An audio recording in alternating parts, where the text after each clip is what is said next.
Thank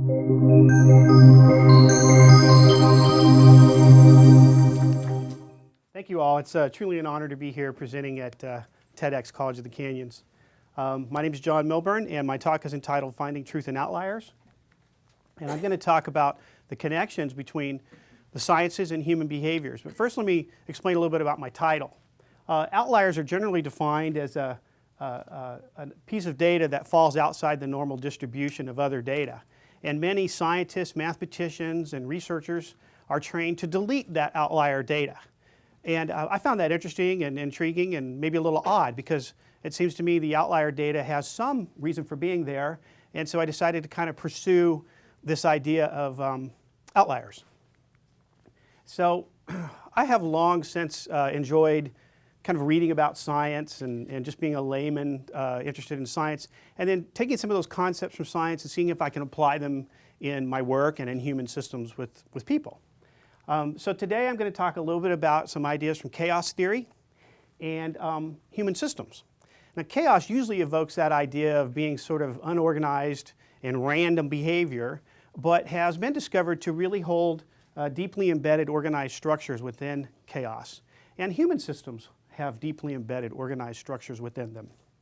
At the very core of the chaos theory is this concept called the butterfly effect. And a meteorologist named Edward Lorenz discovered the butterfly effect by running a long simulation on his computer that he eventually came to the conclusion that very small variances have a huge impact on the system. So in his paper, is now famous, Predictability, does the flap of a butterfly's wings in Brazil set off a tornado in Texas? He outlines that complex systems not only are hard to comprehend and contemplate with the human mind, but that something so small as a butterfly's wings flapping in Brazil might actually be the thing that triggers a tornado in Texas. So that small variances can really have this huge impact on the system. And this kind of ties into my idea about outliers. They're a small variance in a system. So in my original research, I'm a consultant, and I interviewed many other consultants about, do you come upon any anomaly data in your research? When we interview people, we look for themes, and we try to organize the data all the same. And then there'll be this occasional comment that doesn't fit with any other theme. And that comes usually, it's like, off the record, hush hush. It might be about romantic relationships in the workplace, or hidden agendas, or backstabbing. And it's this kind of inflammatory data that we get that we're trained to delete. And so I interviewed consultants, how do you handle that? And I found most of them, they did struggle with how to process the information, but one thing they all agreed upon was that it was critical information. That whether they can include it in a group discussion with a business or with a group of people at work or not, it still was probably what the project was really about. So I found this really interesting and continued this research. And now I'm applying it in a little different way for today.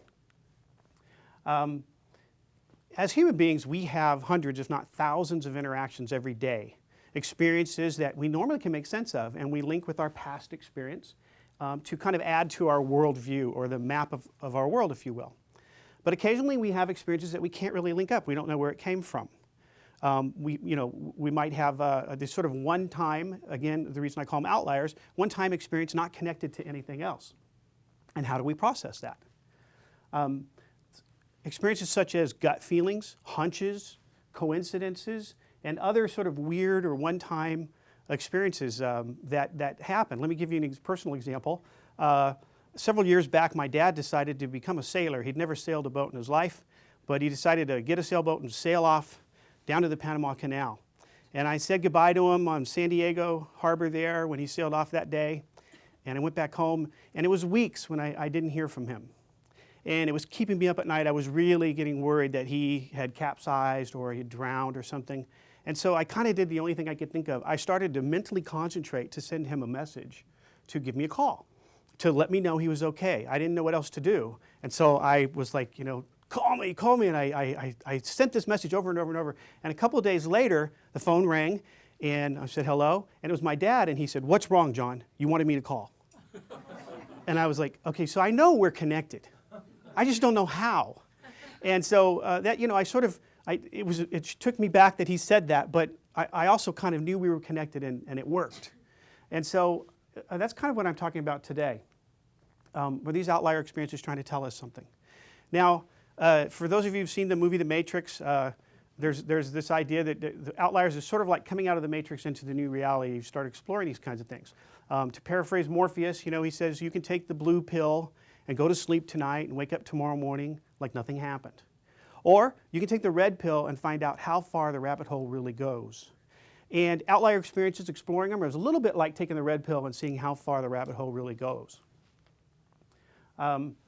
Many great thinkers have reminded us to stay open and to explore new kinds of experiences in our world, such as Albert Einstein here is quoted as saying, "We still do not know 1,000th of 1% of what nature has revealed to us."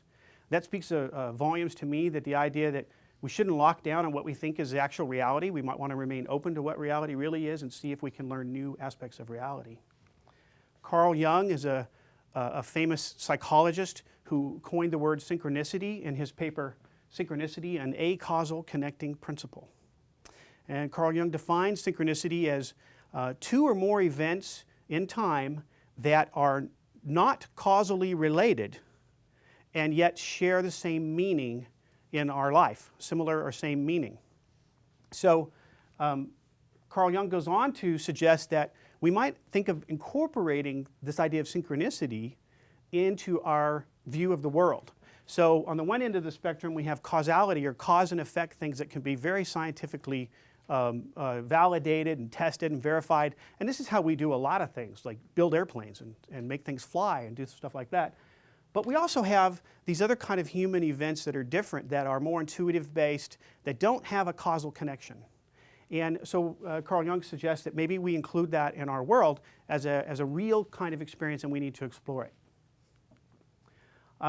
There's actually been a lot of research done on these kinds of experiences. As I started looking at this, I found all kinds of things. The Society for Psychical Research was founded in 1882. It's a London-based organization, and it was the world's first formal scientific organization dedicated to exploring and testing psychic phenomenon. The Stanford Research Institute has conducted a lot of this kind of research, and two physicists from the Stanford Research Institute coined the term remote viewing.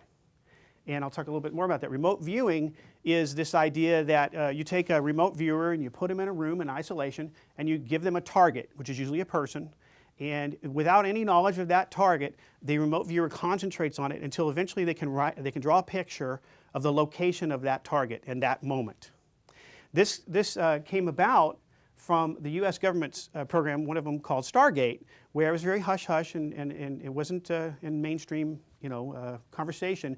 But the U.S. government, during the Cold War with Russia, was really worried that other countries might be using this psychic spying technique called remote viewing. And they thought, well, if other countries are going to use it on us, we want to be prepared. We want to see if it's real. So they ran literally thousands of tests to see if remote viewing was real, and if a remote viewer could isolate a target somewhere and know where they were and draw this picture of where they were so you could get a location on somebody at any given moment. And the Princeton University's Engineering Anomalies Research Lab, or PAIR, actually ran a lot of these studies. They released the single largest remote viewing study in the world. It is over 25 years, and I think from the years 1976 to 1999, they ran literally thousands of tests, lab sessions, with over 650 trials. And the CIA recently, fairly recently, declassified this study in 1995, and it's available for anybody who wants to read it. What they came up with, as near as I can tell from reading the summary of this, is that the odds against remote viewing being from chance are 33 million to 1.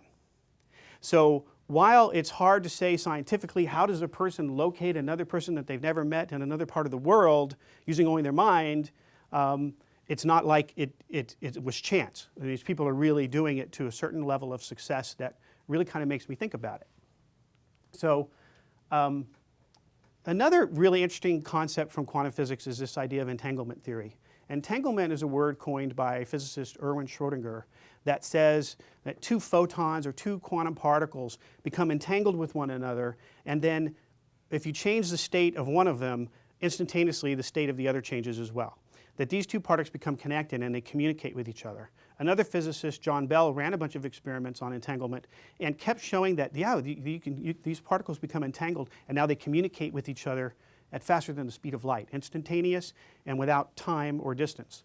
So a new study coming up very soon is scientists are going to entangle two particles, and they're going to place one particle here on Earth and the other entangled particle on the International Space Station as it orbits Earth. And there's a good, I think, 4 to 8 hour period when they'll be able to affect the state of the particle on Earth and see if instantaneously the particle on the International Space Station changes as well. And so we'll know more about this as this experiment unfolds. But this idea of entanglement got me thinking, if we're connected at the quantum level, what does this mean to us? A book entitled Entangled Minds by Dr. Dean Radin at the Institute of Noetic Sciences up in Petaluma, California, details a lot of evidence that supports this idea that we have abilities that we're not fully aware of yet. He asks the questions, is everything connected? How do you know a caller's identity the second the phone rings before you answer it? Have you ever had that experience? Have people feel that they're being stared at and you turn around to see if somebody's looking at you? Again, another sort of weird anomaly experience. How could someone know the state of a loved one maybe hundreds or thousands of miles away, be connected with them? And he lays out the controlled lab tests where this kind of phenomenon has been tested again and again and again. And I think somewhere in a neighborhood of 70% success rate with a lot of these tests. But again, this isn't in mainstream science, so we don't hear about it a lot. So how can an outlier event actually change a person's life and affect the rest of us? Consider the story of Hans Berger. In the early 1900s, Hans Berger was in the military, and he was riding his horse, and his horse reared, and he was thrown off his horse into the path of an oncoming wagon that had cannons on it. And in that moment, Hans thought he was going to die. He thought for sure, he contemplated certain death, being trampled to death by these horses. 100 miles away, his sister had this foreboding sense that Hans was really in trouble. And she ran to her father and said, "We have to send a telegram and find out if Hans is okay." Her father did it, and Hans received this telegram, and he thought, how in the world could my sister have known that I almost died when she's 100 miles away? Well, Hans, that continued to haunt him. So when he went back to medical school, he studied the human brain and tried to capture electrical signals from the surface of the head. And he actually recorded the very first human electroencephalogram, or known as the EEG, which we use today and has evolved into equipment that's used every day today. So there's an example where sort of this anomaly experience and his desire to understand how objectively, how could the brain transmit a signal that resulted in sort of a psychic phenomenon, led to a product that we use every day that's very helpful in our medical field. So kind of in summary, what I just want to say is that I believe that exploring these outlier experiences are critical to our connections with each other, with ourselves, and with our natural environment. And that really only by sort of embracing them as real can we learn more about them. And by the scientific community dragging it out of the hocus pocus arena and start running some tests on it. I think as we think about it, we have to realize what Carl Jung said. If it's an acausal event, meaning it doesn't have a direct cause and effect relationship, we might need new ways of testing it. And we might need to think about it in new ways. And so I think it's important that we continue to explore connections and find truth in outliers. Thank you.